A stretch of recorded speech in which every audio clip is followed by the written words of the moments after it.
And there it is, the border to Bregisland, known affectionately as the Dower Fens. It's nothing but stinking bogs and marshland from here to the sea. Can't say it appeals to me that much, but for the Bregas it offers privacy and freedom that is rare to find in most of the Empire. The locals can be a little eccentric and wary of strangers, but they are a proud and stubborn people. You have to be to make a life in such a hostile environment.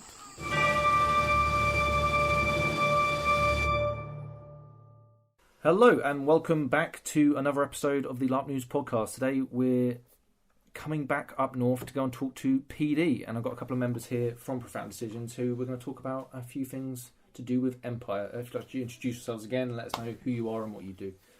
Hi, I'm Matt Pennington. I'm a member of the game team and I own and run Profound Decisions, so I handle the sort of real world stuff and then I contribute to the plot and the campaign. Can I just get you to move in slightly? Yeah. Sorry.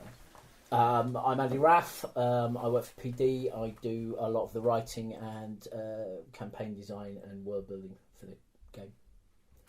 Yeah, so it's kind of interesting. We spoke a year ago, and kind of like I tried to re-listen to that episode on my drive up here, and I found my questions and my knowledge so cringy I couldn't get to the end of the episode. So hopefully this time round, a little bit more knowledge on my end, a little bit more coherent questions, rather than not knowing that the Winter Mark is made up of 3 different identities, which is when I had to turn the episode off because it was that cringy. But right, let's talk about world building, because it's something that me and Ian have both been looking into and kind of wikiing up, and kind of the idea of when Empire was just a seedling and you were coming up with the concept of Empire, how many different... Because there's obviously mechanics of the gameplay and the world itself. Now, where do these start to join? Where does the seed come from? And how do these all work together, you know? So, the game world's put together from 2 different competing directions. There's a look and feel, there's a visual. There are only so many different visual aesthetics that you can come up with. Well, I couldn't come up with any because I have no visual imagination. We made a big list of what we thought looked good on the understanding that we were aiming for a medieval feel. Yeah, so we put together an art team. We include artists, costume designers, people really strong on the practical side.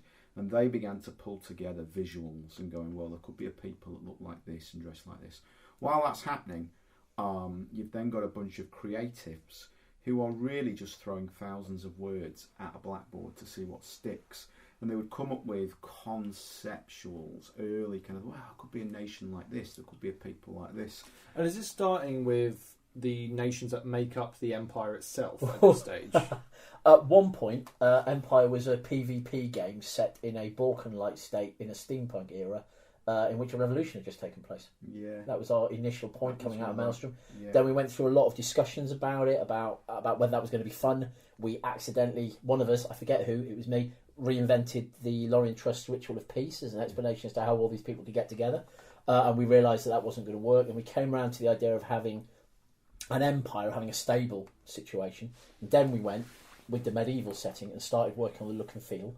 We were still kicking ideas around about things that would be cool, talking about magic, where we're going to have gods, so broad strokes.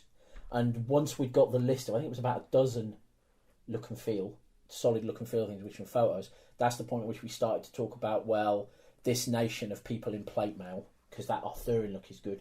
Here's some ideas about what they might be. And we talked about Dawn. We discussed whether the sort of the High Guard look, how that would fit.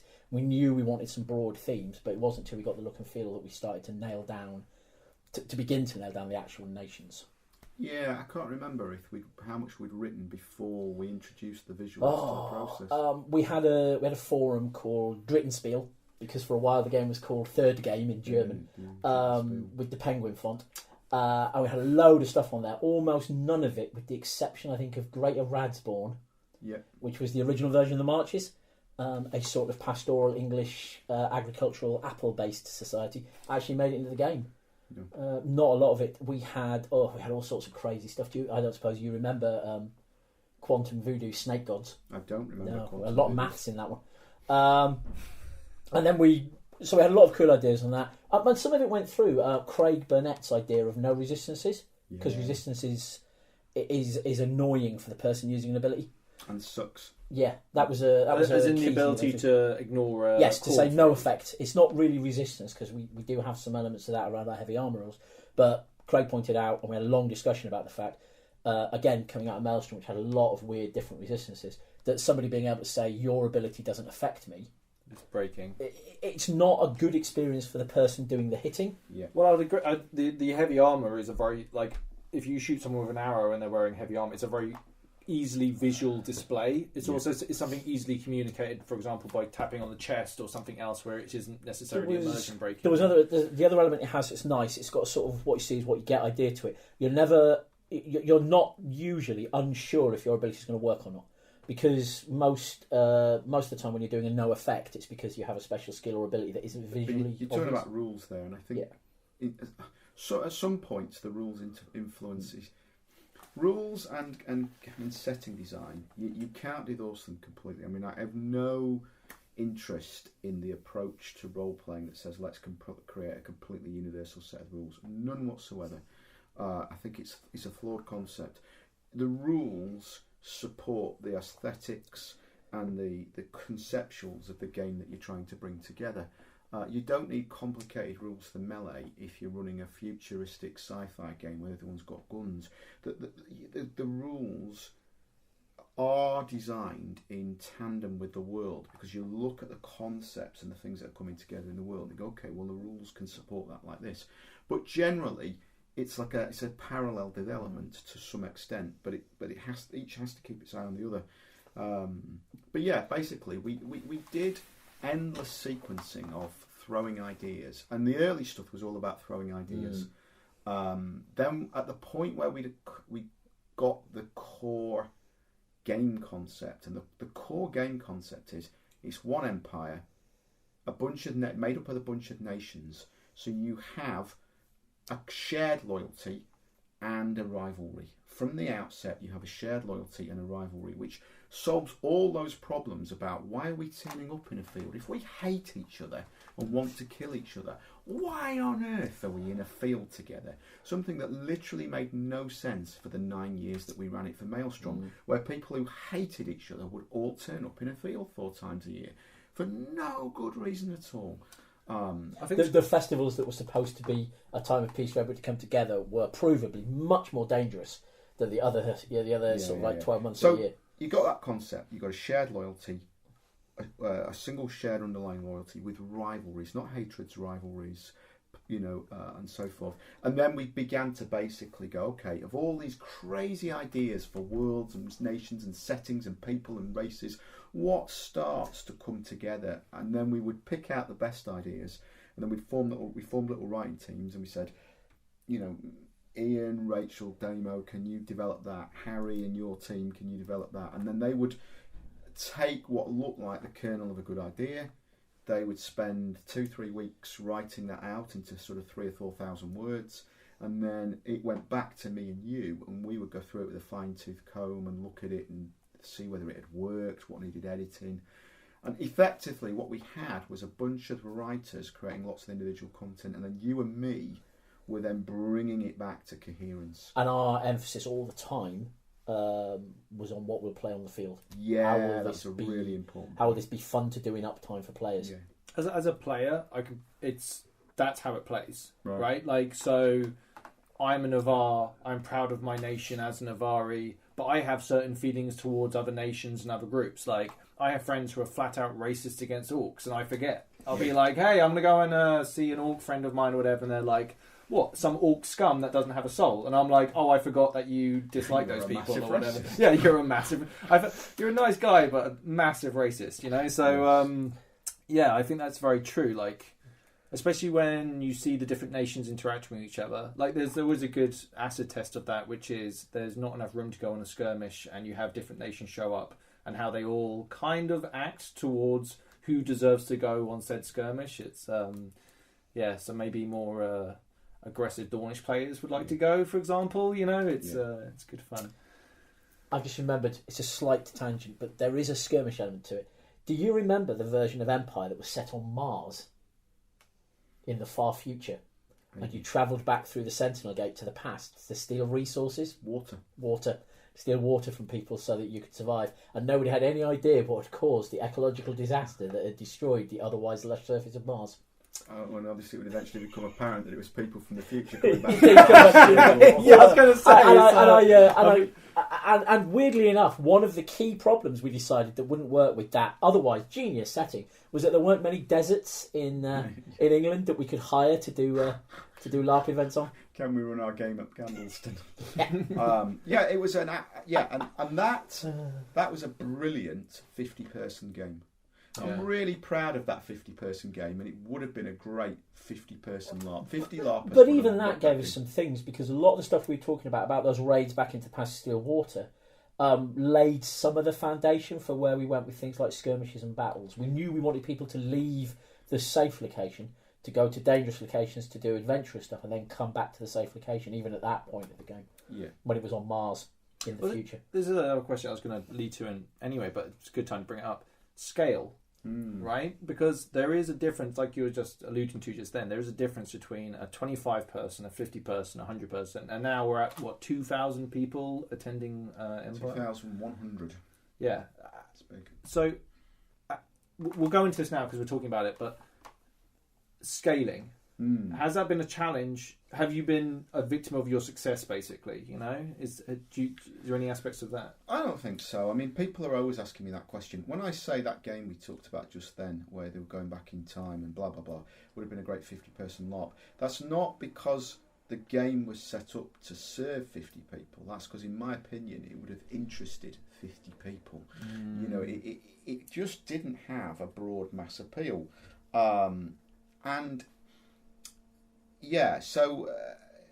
There's two parts to game design. One is how many people will want to play your game, and two is how many people do you want to play your game, and those two are very, very different things.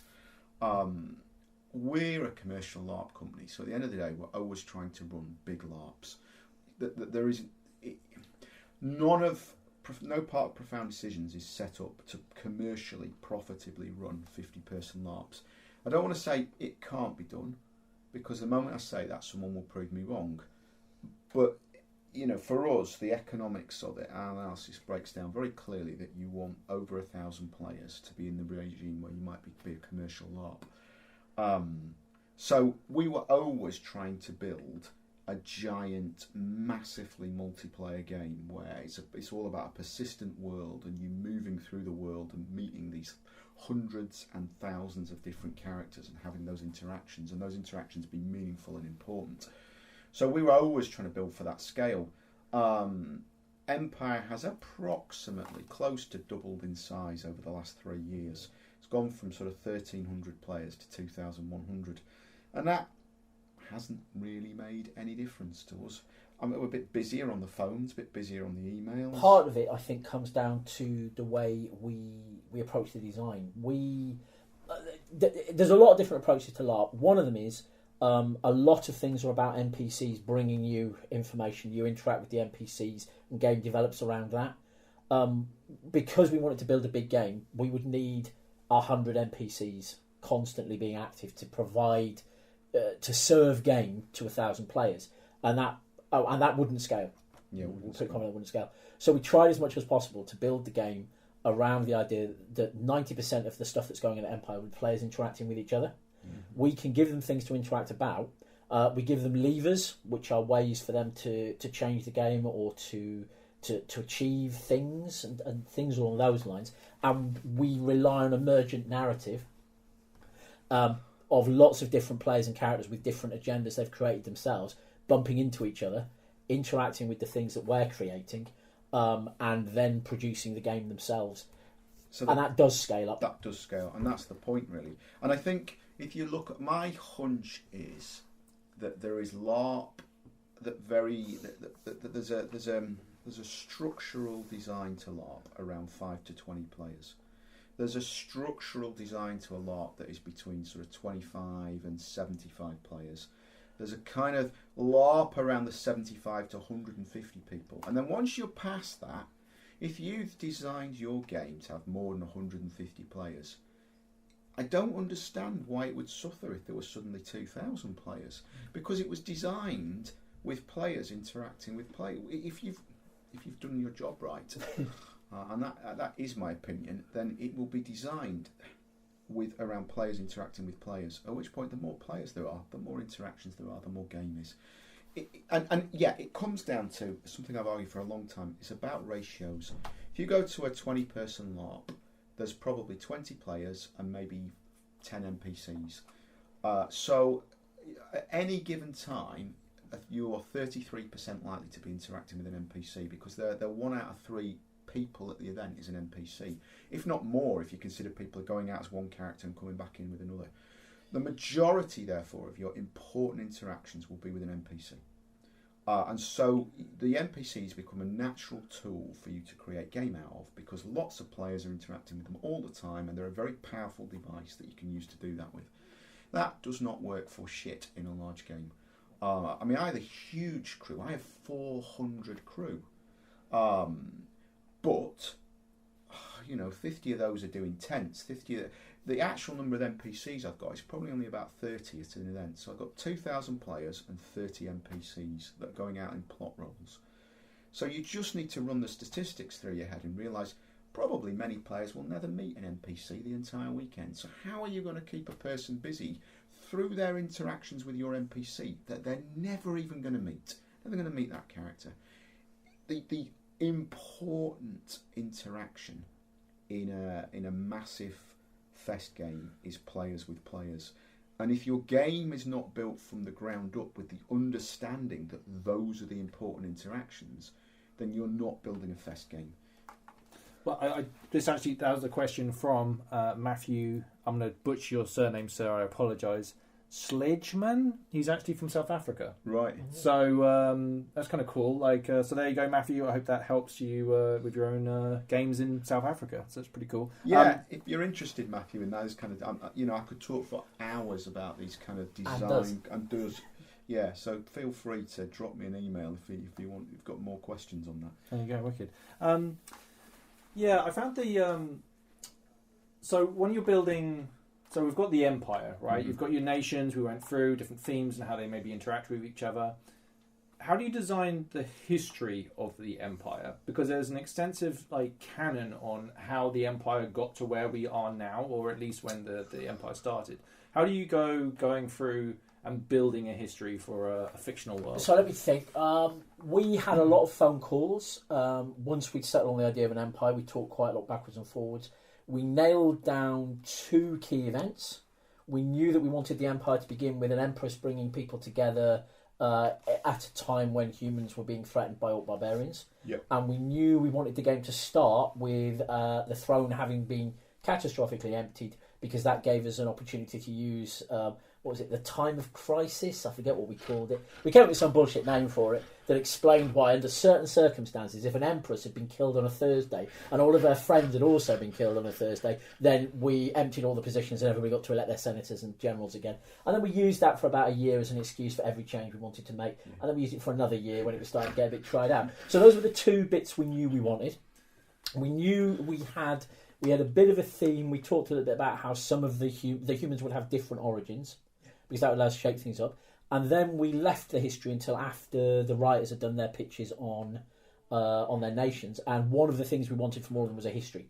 Yeah. And obviously they were writing those in isolation, but that gave us a number of different approaches. Like hooks in those stories. Hooks, maybe. Yes. A lot of the writing of the wiki is about creating hooks. And then we sat down over a weekend and banged our heads against how we can make all these different things line up. We did edits and similar. And then that gave us a framework for the early history of the Empire and the prehistory of the Empire in some cases, like Highguard arriving on the boats, for example. Just correct me if I'm wrong. The Empire started with Highguard arriving on boats in the north, and then... Highguard arrives in the south. Oh, sorry. On the Bay of Katazar. And that's a point where people say that's when the first humans are here. But obviously, because we like a bit of political satire, there's thousands and thousands of humans already living here, but they don't really count because they're not the Highguard and they haven't just turned up on boats to create a new colony. So all the Navarre and the Suak and the Urizen and the Varushkans are sort of, the Yushkans, are looking askance at the idea that the Highborn is the point at which people start civilising the area. The Vard and the The Vard and the Steiner come later, but the Ushkins are already here. Have you not read the bit about the people of the North and their complex scholastic origin stories, as per a 4,000-word document on the wiki? I've probably read it, but I thought, I just thought the Vard and the Steiner fell to earth before the. No, they come later. Well, it's interesting because this is what I wanted to go into. Even reading through some of the historical aspects to it. I can't remember. You might be right. Even I can't keep it entirely straight. I think. Let me think. We don't mention Highguard or Dawn in that particular story. We do mention Navarre, because the Vard and the Navarre have a tussle. Point is, we don't know, and we'd have to check. But one of the things is it's like real history. Going through it, like Ian's working on something at the moment, which is like a history of the Empire, and there are vaguisms lost in the memories of time, right? Yeah. There are versions of events, but they could be very, very... As our own ancient history is, you have to take everything with a pinch of salt. Yep. Is this a moral story, or is this a real story? That was an early historical event that we nailed down. Not exactly when it happened, but we knew it had happened. God bless Nicovar. Mm-hmm. Yes. Mm-hmm. Nicovar burns down all the libraries, means that we don't have to create a D&D style campaign guide that details every year of the history back 4,000 years. Yeah, it was a brainwave that gave us an opportunity to just burn all the documents. Also, there aren't libraries everywhere. Nobody's got the internet.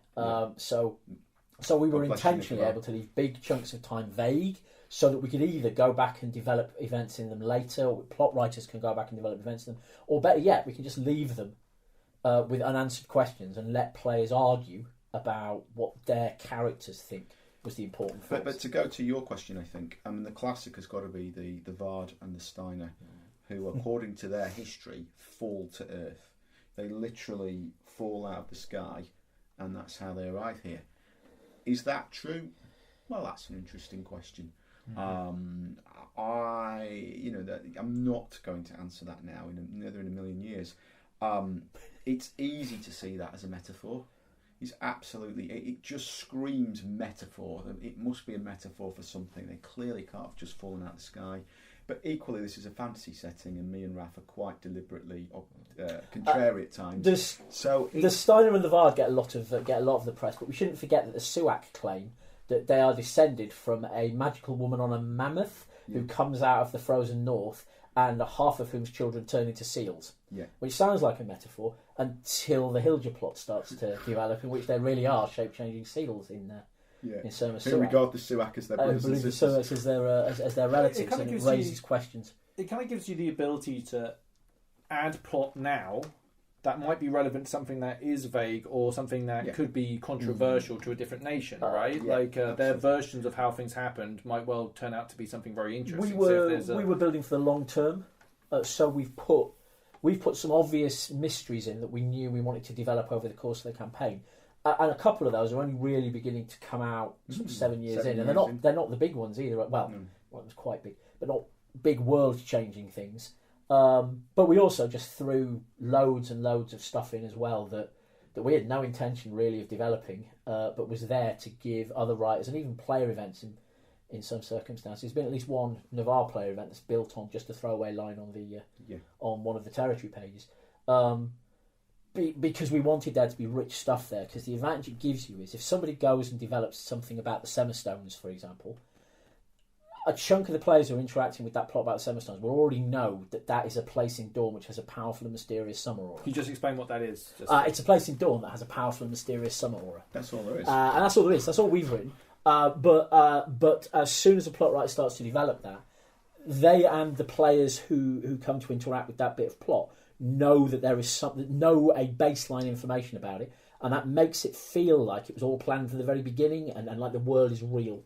Yeah. Or more real at any rate, rather than having every plot writer pull a different magical location out of their backsides for every plot they do. Yeah, I've played a lot of ongoing fantasy games in which, there is a monster du jour, or even a monstrous invading race du jour. Literally this monstrous race that no one had heard of 3 months ago turns up out of nowhere and is now threatening the entire world, and will hang around for a year, and then it'll be defeated, and then another new terrible, and you're like.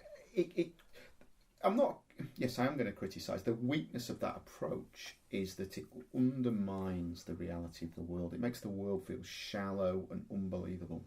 But when these things have got tiebacks. You go, oh, yeah, there's always been strange shadowy creatures seen around the Semi-Stones, and now strange shadowy creatures are issuing forth from the Semi-Stones. It's like, that's a problem we knew about all along. Suddenly, it makes it when you introduce a new element, if you're picking up and raising up out of the kind of the backdrop an element that everybody was conscious of, or not even everyone, just even 2 or 3 characters, you just need 2 or 3 characters to be able to credibly say, oh yeah, I live near the Sandstones, this has always been a problem. There's a couple of and suddenly it's believable. There's a couple of strong examples of that in the way we set stuff up. So, for example, with the Eternals, we said we're going to have a roster of Eternals.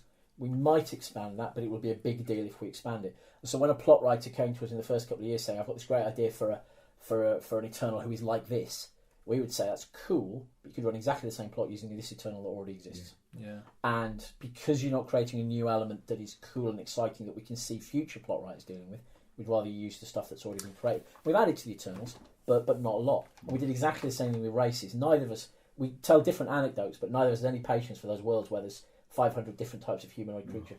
So we nailed down fairly early on that we were doing humans and orcs. With lineages. Humans with lineages, orcs, and a couple of other bits and bobs. So we mentioned the Dave of Alien, there's trolls, I mentioned a few others. But the majority of those were mysterious and not appearing in this movie. We were not going to pepper the world with Skaven, for example. Or red elves and blue elves. Or red elves and blue black elves, or beast men, or yeah. 6 different types of lizard men who differ only in the addition to their hit dice. That's my bugbear. Yeah, the point though is that when you're creating that world, particularly when it's a closed world, and there's an inherent contradiction in a closed world. You go, okay, this is a closed world, we're not going to bring new stuff into it over time, except you clearly are, because as a plot writer you're constantly bringing and developing new ideas. Well, how on earth does that work? Well, it's a shitload of work, but what we do in Empire is, we basically wrote 1 billion words, edited it down to the core elements, and every page of the wiki, if it's a territory page or it's a history page, is raising as many questions as it answers as you're reading it. You're just thinking, what the hell is that? Who are these people? What's going on there? Why is this mysterious thing happening? I've been on going down a wiki hole often, because I'll be reading something and they'll reference something and I'll be like, I don't know what that is. Yeah. So then you end up going through to find out what that is, and then you expand your knowledge on a whole different aspect. It can be intimidating, mind. It does have downsides. We see new players often. Well, not new players often, but we'll often see a post in which usually a new player will say, there's so much wiki, where do I even start? Yeah. Look, from my point of view, being dyslexic, I found it incredibly intimidating. But one thing I have realised now is, yes, maybe 1 or 2 events, there are certain phrases that you're just not going to know, right? Yeah. And it can be quite awkward for some people just to ask, I don't know what that is, could you explain it to me? Which is nice because the community is pretty good and actually going through that stuff. But I've learned a lot through the game, right? So by interacting with people, having plot devices actually affecting the world that I'm living in makes me learn about different things. Also different people's opinions on things, because there's a wonderful fake news vibe when you're actually at the event, where different people will tell you the same, something happened, but you'll hear vastly different versions of those events, Yes. And Andy, thank you very much for doing your Foreign Nations YouTube channel. Yes, I discovered I could make videos on my phone, and then I thought I'll start with the Foreign Nations, because diplomatic plot is not something I think that the majority of players, it's not an obvious thing for people to know about, but it's something that was very much in our Winds of Fortune over the last year. I've got the Jarm one to come. I was putting it off until the end of the year because I knew there was some Jarm. Best Foreign Nation. I knew there was some Jarm developments coming. Once that's finished, I've been chatting with the people about which they prefer, and we'll either do Nations of the Empire, which I think is a little risky, or it's been suggested that an Eternal rundown might be interesting. Because again, really that's an element of the game that not every player. That would be a great chance to just get some core concepts about Eternals across. Like, if you cast a ritual linked to an Eternal, the Eternal is doing you a favour, you're not doing the Eternal a favour. There's a lot of different ways we can go, but I can get another 7 bits of content out of that. It's all about content. Oh, no. Quality over content, Yeah, like the Foreign Nation. We spoke briefly before we started recording, but the Foreign Nation game is kind of has absolutely taken me and off to a different thing. You know, it's learning about them and the world that we're living in now, and where the Empire's potentially heading into what could be. I'm not going to say the First World War, because I'm assuming there are potentially wars, ancient wars that we might not know about, but there is a kind of gearing towards a larger conflict. I mean. Right? Arguably, you need to be at a certain level of technology to have a world war. Just to get people where they need to go, right? Yeah. I'm not sure really. And there's an argument about what actually constitutes a world war in a game like Empire. We are unlikely to be sending imperial armies across the seas to fight in France. I think, again, I'm not knowledgeable about history, but I think when was the Japanese invasion of Manchuria?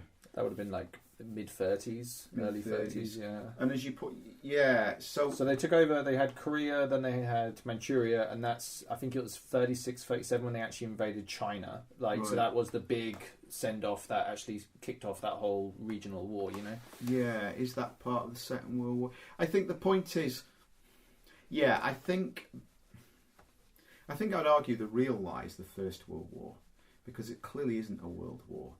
I can't. The First World War, the theatre that everyone is familiar with, is the kind of the European fault line. I know there's an attempt to open up a front in Gallipoli, and there's soldiers from all over the world, and I think that is the argument for why it's a world war. You know, there's Anzacs and you know, the British brought soldiers in from all over the world. But if you look at the Second World War, you know, America is fighting in Europe and it's fighting in the Pacific. So Germany is fighting in Russia on the Russian front, and it's fighting in Europe, North Africa. So nations are in multiple theatres, and I think that is a definition of a world war that you won't see in Empire, because the technology doesn't support it. The Jarmish are not going to put 4 armies on the Bay of Catazar, or 4 navies on the Bay of Catazar with armies on ready to roll. But what you might see is the Jarmish saying, "We've had enough of these Empire. Let's bankroll the Grendel and sell them cheap warships and so you could also see militias and mercenaries potentially from different nations showing up and supporting elite units. And from the Empire's point of view, we talked very briefly about the fact that the Liberty Pact now exists, but 2 members of the Liberty Pact are caught in cold or increasingly open wars with 2 other large nations. Will be looking to their allies for assistance. So the Empire is likely to see a sort of a political and economic crisis, as it is called, on to try and help people fight the Jarmish over a country they'll never visit. Let's stop for a second. If you're unaware, the Liberty Pact is a treaty made up of nations that are against slavery, effectively, or receiving profits from slavery. So effectively, if a nation has slaves, then there is a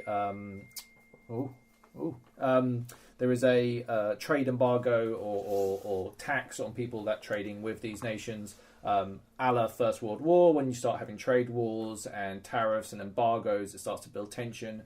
So there is basically a fault line at the moment between the ones that have signed the Liberty Pact and ones that haven't, effectively. The really nice bit about all of this is that none of it's plot, not in the way people normally think of plot. This has all come out of players using the diplomatic corps, effectively, the players who are ambassadors, to negotiate with the foreign nations and put forward their arguments. And then at the start of the year, obviously, it culminated in a meeting on the field in which players and NPCs, who we'd very intentionally sent in with all the NPCs had at least one major thing we thought might be problematic for the Empire, like a gripe or something, something to compromise on. A compromise. So, for example, our Sumar delegate wanted no trade at all with foreigners, and there needed to be a bit of give and take. It was one of our most complicated pieces of diplomatic plot, I think. And then we just left it to the players, and they came to their final Liberty Pact, convinced the NPCs it was a good idea, signed it all up, and created this first international association of nations, which was brilliant for about 25 minutes. And then more problems started to develop in it because we can't help ourselves. Yeah. But it's all come from players. It's not our plot. We don't really run plot. Is the Liberty Pact a military alliance, or is it purely trade at this stage? I'm not sure. I think there's some elements that I think there might be some elements on it. Players are better positioned to answer that question than we are. I love it. That's We look forward to them telling us whether they think it's a military alliance or responding to it when the Commonwealth say, clearly the intention of the Liberty Pact is you should give us all of your troops and warships to defeat slavery. Yeah. Clearly that's what it means. Yeah. Mm-hmm. Mm-hmm. Yeah, I find it very interesting looking at the world that we live in now in Empire, where 3-4 generations orcs were slaves, right? Yeah. So is that kind of like, are we morally grandstanding the fact is that we are where we are now, whereas a couple of generations ago potentially we would be on the other side of that conflict potentially? You know, it's a kind of interesting to see where we're at. Maybe not. So the Sumo would have been passionately anti-slavery 70 years ago in Empire's history, but they wouldn't have regarded the orcs as humans. So that would, wouldn't have. They don't regard keeping an oxen as keeping a slave. I think the Commonwealth have always regarded orcs as people. The Commonwealth have, yes, but they're the young nation who previously had very different opinions on things.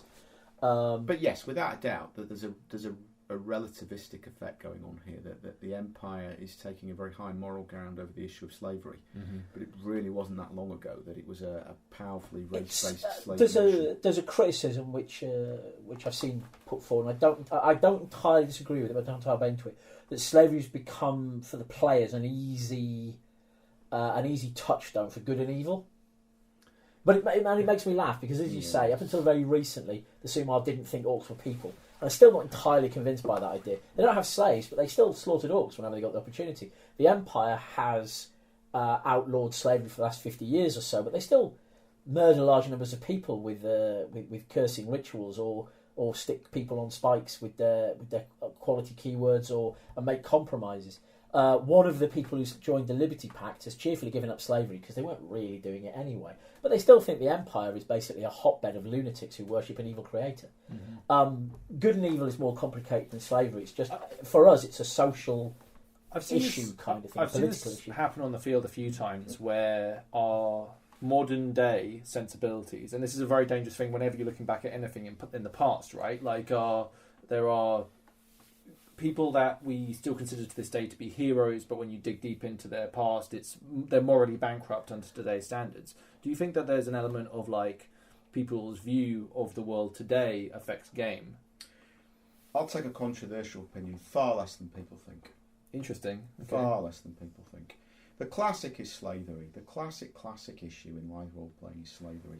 Because whenever you put slavery as an issue into a live role playing game, people are up in arms and want to oppose it. Mm-hmm. And then people will go, oh, 21st century values, it's so tedious. Mm-hmm. With apparently a complete blindness to the fact that there's been a historical opposition to slavery for 1,000 years? Yeah, I mean, well, yeah, but arguably you could say that slavery for the vast majority of the world was standard operating procedure until potentially, the 1600s? I don't know how far back, but I bet you could squeeze back and start to root through the 14th and 15th century and find various forms of opposition to slavery in the Here's the critical point, though. Here's the absolutely critical point. If you want your player base to have a more nuanced view of slavery, economically incentivise them to keep slaves. And the moment you do that, you find all their 21st century, and I'm using air quotes, values start to leak out. Because actually, it's what people are opposed to is people keeping slaves and me not getting any economic benefit from that. Right? If you've got slaves, that's an outrage. A slave. But my indentured servants are paying off their duty to society. Your slaves is an utter disgrace. Matt's referring to one of the early games we ran to Maelstrom, in which the slave trade was an active component that brought you direct economic and it gave you direct economic benefit. The people who didn't have slaves were outraged, but everybody else found. The saddest part was that several of the people who were outraged about slavery on the field were perfectly happy about their indentured servants. Did they use different rules to slavery, those indentured servants? They did not, because they were slaves. Because they were slaves. It's an odd one. I occasionally get a bit cautious about talking about the real 21st century values is kidding yourself that what you're doing is a moral high ground, and that isn't 21st century. It's actually human quality since forever. I was thinking more of the Briar storyline, the recent one that happened, because that was really interesting from my point of view. Because when I read the wiki, I see Briars as, at the end of the description, they will eventually become extremely dangerous and just start attacking things and people, right? Yeah. So my cold, unemotional head goes, well, they're the enemy, right? Like, you've got to be careful. Why on earth would you give these people the time of day if they can literally be a threat to you? And then we come into, the end of this year, and then all of a sudden there are very real worlds. The Vlorn is affecting the Briars, and how does that work? Part and of there are that is visual around- symbols and dreams, Part of that is around what lineage is and what it represents. We didn't want to do, as we said earlier on, a bunch of different races, but we still wanted to have our cake and eat it. Races in the fantasy terminology. To have our cake and eat it and still have elves. That's where we started. And so, and ever since I played a Minotaur at Omega, I've quite liked the idea of having people with horns on their heads because they're cool and fun. Horns work really well. Hers work really well. And it looks great, right? It's largely does. And we had a couple of visual signifiers like that. So what we did was we came up with this idea of lineage and we said we'll have humans, but we'll tie them into the magical realms. So these are people who are affected by magic. They're people who are changed by exposure to magic.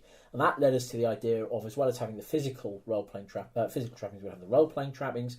And that led us, all of the lineages have a bit at the end that says may degenerate into madness. And what that's meant to represent is that the power of the magical realm overcomes their humanity kind of thing. But you don't have to go there if you don't want to. That is a role-playing hook for you. But it's also there to create a scenario where you can happily role-play being suspicious of the lineage. And part of that comes down to the way we put Highguard together. We didn't want the Highborn to just be bad people who were prejudiced and hated the lineage. We wanted to create a space where the Highborn could say, it's not that we're prejudiced against them, it's that because they are affected by the magical realms, by magical energy, they can act weirdly and they can become dangerous. But you've got a basis for that. So you've got a basis, yes, you've got a basis. And it's risky. There are some real world resonances that are not positive, but to be honest, it's like maybe it's just me, and I'm sure some listeners will disagree, but I find the idea of being able to play around with very serious real world issues in a fantasy environment extremely alluring. Like, I like the concept behind it. My previous character was extremely anti-Briar. Like, I would be outright disgusted by the presence of one around me, and it's just like that goes against a lot of my own personal beliefs, but it was a very interesting thing to be and to experience and to role play in my mind. I just want to go back. There's 2 points there. I want to go back to the slavery one for a nanosecond. Sure. The point is with slavery and empire is that we were not interested in making slavery an issue of contention within the empire, as in, are we for slavery, are we against it? So we wrote a heroic story in which they transcend their slave-owning history, because we wanted to get to a point where everybody broadly agreed, with some sort of recidivism of people going, well, yeah, but orcs, but everyone broadly agreed, no, slavery bad. So that it gets you to a common point, a common moral point. The plot of the game is not are you for or against slavery. The plot of the game, in that sense, the campaign is, how do you compromise those views when dealing with other nations and other people who don't share them? And what compromises do you make? If we had wanted to make slavery a conflictional issue within the empire, I would have just come along and written the economic base. Go, there's widespread extensive slavery. You can free all those slaves and outlaw slavery at any point, but you'll have to disband 12 armies to accommodate the loss of economic infrastructure. Overnight, a lot of people would have become pro-slavery. You'd see arguments like, well, yes, it is important and maybe freedom, but not right now. Yeah, I look after my slaves. I look after my slaves. Yeah, I don't have mine run away. I'm a responsible slave owner. Yeah. But we didn't, because that was not a conflict we were interested in, because we'd done that conflict, we're bored of it. What we wanted was the conflicts between my morals disagreeing with your morals and where. And we hadn't created much game. No, it hadn't. It hadn't created much game because, as you say, all that happened is people quickly rechristened their slaves as indentured servants and just got on with talking about how important freedom was, except for these terrible criminals who deserved to be made to work on my plantation for free to make me juniper berries. So it didn't create conflict because people didn't want that conflict. No, they didn't. It wasn't one they were looking for. I've forgotten where we got to. That's fine. We talked I like about where we're going. lineage and the Briar stuff. We wanted it to be opt-in. There are some. Yeah, so heavy themes. I think there's a lot of attitude that Large Thess LARP is basically going to deal with people whacking each other with rubber sticks, and there'll be a big bad, and on the Sunday we'll all get together and defeat the big band. And then there's a bit of surprise that there might be some kind of themes in the game that aren't that simplistic and aren't that trivial. You know, and we were always very clear in Empire that we were going to include some heavy themes: discrimination, prejudice, morality, the death of children, the death of innocence, and the death of the defenseless. There's also players acting on those, right? Like they're the perpetrators of a lot of the things that you just spoke about, right? Yeah. Like I remember when we were first starting out, we played the Jotun a few times in the monstering battles, and through monstering, I learned to, because obviously who are the Jotun, we have a bit of a conversation about them. I completely sympathise with the Jotun. Like as an enemy, I'm like, no, I actually I get why, I understand their motivation. I know why they act the way they do, and it's a lot of the animosity can come from players in our own empire. You know, when it could, in theory, be a nation which should be friends of us, but we're not. You know? I have a number of theories about how you can encourage players to dislike a group in the game, and one of the ways to do it is to make them nicer than the players. Yeah. And that is kind of what the young do. They're still not nice. They do keep slaves. But do they? Their thralls are protected and looked after, and not mistreated. Well, I think we but cease to be a thrall at any time. Could cease to be a thrall at any time. It's just hundreds of miles of desert. You're welcome to try. But that gives you a crack into which to get a crowbar of are the young really bad. It helps feed into that fun meme that I hate, which is are we the baddies? Well, no, but that's it's obviously it's a meme and it's maybe overplayed sometimes, but at the same time, there are a lot of grey players. Let me put it that way: a lot of grey players. Like especially now I've been dipping my toe into the political world. Like there are some straight up villains in there who are selfish, who want to push their own agenda. At the expense of other things that are maybe beneficial to the Empire. You know? Almost like the real world.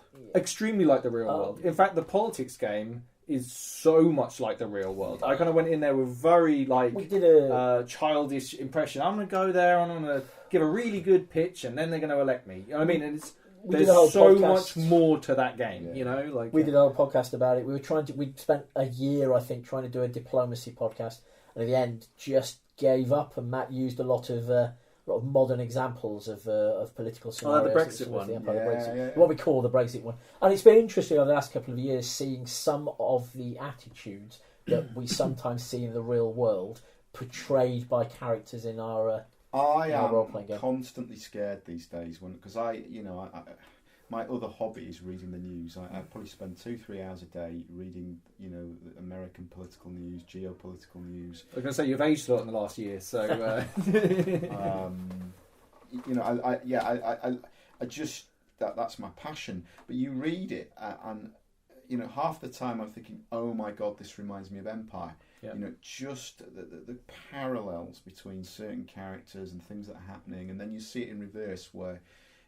People will do thing in the game, and I think, oh my God, that reminds me of something that happened 2 years ago, and it is. I think it's a real testament to Empire, to both to what we created as world builders to the players. That actually it is that realistic. The first year there was a strong element of mutualism, of us all in it together against the Orcs, and it was interesting. In the second year that started to fall apart, but by the third year it was pretty clear that we now had a number of established players who were putting their interest and the interest of their nation ahead of the interest of the Empire as a whole, and that's when I think the game really started to kick off. A lot of it, I think, owes roots to the fact that neither of us was interested in having evil in the game. I think that the whole concept of evil, even when because I like Joanna Crombie. I don't know if you've ever read any of his books. I'm a huge fan of Joanna Crombie. In fact, I'm just listening to his latest book now. Actually, he's a brilliant author. But for anyone that hasn't listened to it, go listen to or read those books. They're fantastic. The First Law trilogy is where you should start. But there's a character in it called Glocta. Who's this?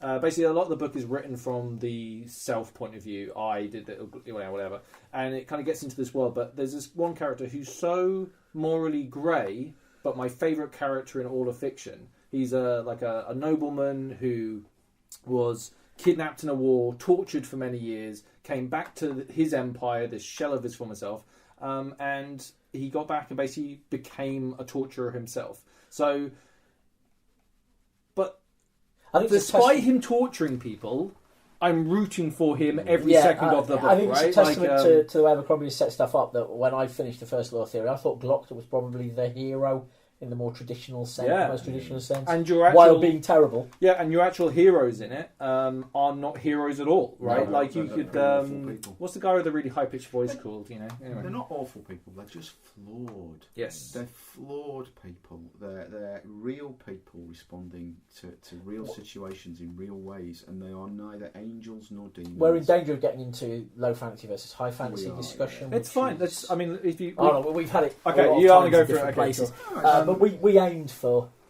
We wanted a game that was at the lower scale of the social and political fantasy, while still leaving some space for magic. Well, on a micro level though, like my previous character was a fawn, supposed to be a very serious person. I didn't always stick to that, obviously, because it's just you end up falling back into yourself.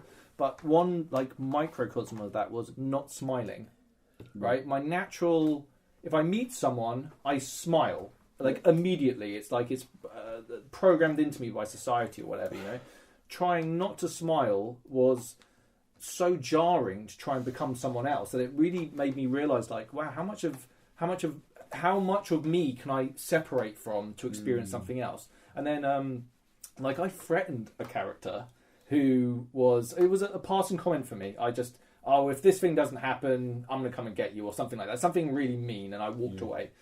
So I bumped into the guy like a couple of events ago, and he was like, yeah, I've met you before, and he explained to me that I'd threatened him. I'd completely forgotten about it, and he was saying, like, I was so scared that I thought you were going to come and get me. He had to be walked back to his tent by his friends because of that. And I'd walked away. Whereas, like, I'm not the sort of person that's ever going to threaten anyone, or anyone should take that seriously, right? But in the world of Empire, you get to play around with grey parts of your own personality and see where you are, you know, where your personality might potentially end. I've been to a lot of LARP games, and they start off with like you go to Serenity, and you go, right, you're all playing big damn heroes, or I've gone to like Celtic games, and it's like you're playing the heroes, and my baseline is I don't even know what that means. I'm not in it to play a hero.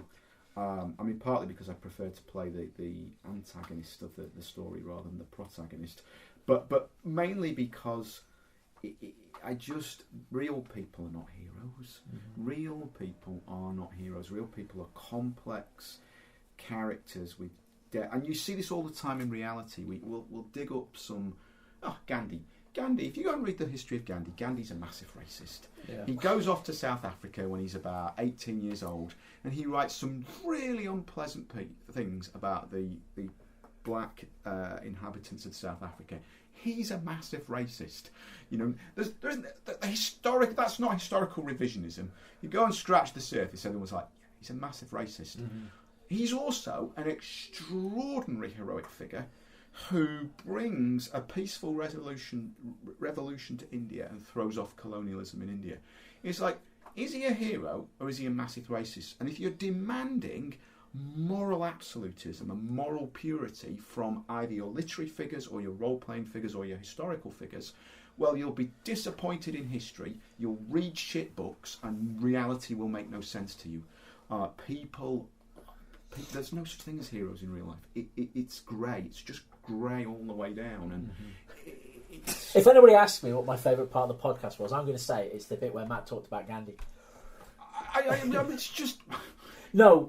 We wanted a game in which people would play, because the closer they are to real people, the closer they'll take the game as if it's real, I guess. I think if you dig into Martin Luther King, there's some quite unpleasant misogyny. He was also he cheated on his wife a lot. And it's like, my God, Martin Luther King. It's like, John there's Lennon. nothing sacred. John Lennon wrote Imagine, and then you play that to someone for the first time, and that's the most beautiful. Isn't it wonderful? Yeah, he's a wife beater. So, like, does that change the song? Right? It's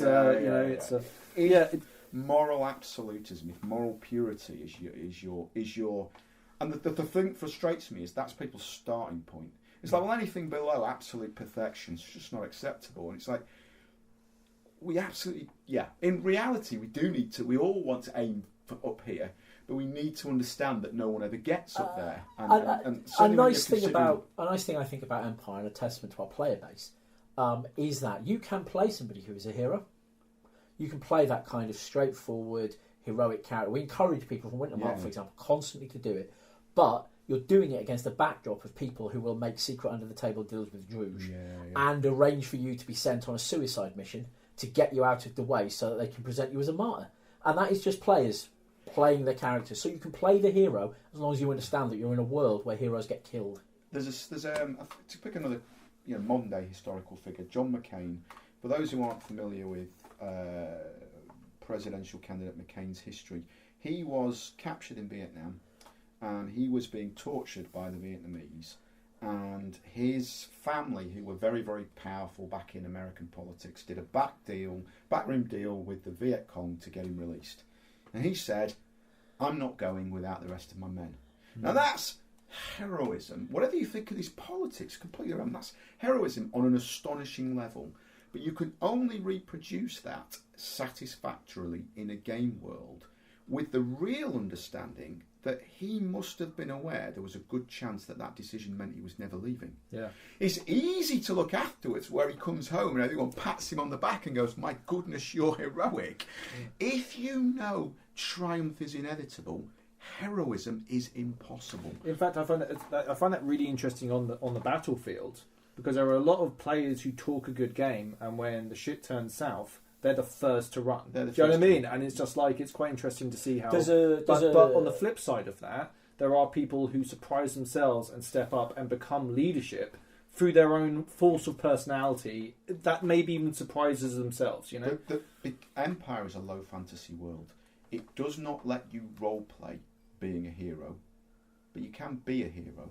You just can't pretend to be one and get away for a long time. There's a fascinating turning point in the campaign, in my opinion, which is and it's great that it has a name. It's the Battle of Ika's Tears, where the Empire slightly overconfidently storms onto a field expecting to find a couple of people in big foam costumes, and instead encounters a transit van style sized war rhino that rampages back and forth across the field, crushing people. And the numbers of dead are hard to say exactly. People throw out numbers like 100, 150 players lost their characters on that battle to the Thule, and the Empire was forced back in disarray through the Sentinel Gate. They suffered a crushing blow, and Wintermark, to my understanding, still sing songs and tell tales about that unspeakable defeat by the Thule and their war rhino. But I think it was at that point that it really crystallised that we were not running a game which you would win. Now, and there's an interesting consequence here. It has a really fundamental consequence. So there's a subtle rule in Empire. We get asked this often by the players. We should put this on the wiki. Our Bob, Dave, and John have not come, and Sarah have not come back from the battle. Don't bring me into this. They died on the battlefield. Yeah, that was 2 hours ago. Can we go back and recover their bodies? Right. And the answer is uniformly no. Why is the answer uniformly no? Because a tiny handful of players, just a tiny handful, will go, I've just seen Dave. He's just been executed by that orc. We're not leaving without his body. If you know, you can go to the organisers 2 hours after the battle has ended and say, can we go and get Dave's body back? No one will heroically go and get Dave's body. But if you want your dead friend's body off a battlefield, you A, have to be astonishingly heroic, and B, have to take astonishing risks that likely will not pay off. It's not a game where it's going to go, oh, you took an astonishing risk. Well, it definitely comes off. 9 out of 10 times, you're dead too. My character dying has made me into a complete coward. Right. I am so... Because the whole process of having to get new kit and build a new character and all that, and everything to do with it, and build up my reputation with different people, and I'm so scared of dying now. It's really... I'm going to have to... This next year, I'm going to have to learn to get my brave back, basically, because it's really affected me. I've basically just been running away from fights a lot. It's not really been I've been a runner, so it has kind of had precedence. Like, I'm not in a line fighting, but skirmishes, I'm like, that sounds like a bad trip. I'm not going to give it a miss. You know what I mean? It's interesting to see how that's playing out. I don't think we really thought about it in detail when we were designing it. But losing your character is often opt-in. Because Anvil itself is largely safe, unless you've made some real enemies or are unlucky to some degree, your character, you won't lose your character unless you take it through the Sentinel Gate and risk it, Yeah. which gives you what you're talking about a little bit there. That caution, let's call it caution, about going through the Sentinel Gate, and that adds a level of perception of risk and makes it more heroic and dangerous. But to be fair, though, this is coming off. We spoke about it on the last podcast where we were talking about drive it like you're renting it or whatever. You know what I mean? Yeah. But that was in my mind. Everything I did as my previous character, Irfan, I was rolling the dice every single time, pushing my luck, being the hero, right? Like being the person that stands aligned to rally troops around him, to push the weak flank that might expose myself to do it every single time. And I survived event after skirmish, after major battle, again and again and again and again and again. And then I act surprised when I actually do get downed. Do you know what I mean? Like, it's like, when you're lying there and you've actually gone down, you're like, no, I did, this is... I deserve to be here. There's no... I'm not unlucky. This Fate isn't has something... caught up with you. Yeah, exactly. You roll the dice too many times and then double ones come down and then that's you, basically. Snake So, We want that because if there's no chance of that happening to you, then everything you've done previously becomes a little more hollow, I think. Without the fear of failure, there can be no triumph of success. There can be without the lows, there are no highs. And that, for me, has always been a theme of all the live role-playing games I've ever been involved with. I don't ever want to play a live role-playing game where I didn't think the fear of failure was actually genuinely real. We had one of our dogma for plot writing is, do not threaten to end the world. Why can you not threaten to end the world in Empire? Because PD have, at this time, no interest in ending the world. So don't write a plot where the world might end, because we're only running that plot if the world might end. Oh, could I actually... it's this is without actually... fear of failure, listener questions. Sorry, listeners, by the way. I will try and get through all of you. So this is from Samwise Samuel and from a good friend of ours called Robert Burden. Yeah. They're very similar questions, so I'll kind of group them together. Is there a timeline for Empire? And I like this from Robert, though. Lots of us have backup characters when our current one bites the dust. Does PD have a backup game waiting for them when it runs its course? Well, I think now's a good time for us to reveal our upcoming... No, go on. Don't even... Andy, why would you even do that, man? It's mostly Blood Bowl, but anyway, go on. Blood Bowl, yes. First of all, let's throw some Talk about rolling dice. interesting numbers at the wall. The first game we ran commercially was Maelstrom, and that was developed in four, maybe 5 months, and cost about £15,000 to develop and launch. And we ran that for 9 years. The next game we developed was Odyssey, and that took 18 months to design and launch, and we spent about £50,000 launching it. It cost about £50,000 to launch. Then the third game we created was Empire, and that took 3 years to develop. 3 years we worked on Empire before we launched it, and that cost around £100,000 to create and put live. So the point is, by that kind of progression, the next game that PD create is going to take somewhere in the region of 5 years to create and cost around $250,000 to launch. And what I will say is we haven't yet started. So we literally haven't started, and it is a minimum of 3 to 5 years to develop that game. But So I feel like there's going to be I don't know, the same, like when I'm writing or doing something creative, or even when you're doing plot for Empire or running Empire, I'm sure there are little seeds inside your mind now that are kind of looked at and themes and general stuff that you might want to play with in the future, right? For me personally, it never really switches off. You know what I mean? There's always something that I can link into something else. One of there's 3 acid tests with an LRP game. The first is, are players, even unknowingly, starting to get bored with this game? That's point number 1. Mm-hmm. Point number 2 is, have you realised you could run a better game? Have you started to think, you know what, we could run a better game than this? And then the third one is, are you bored of running it?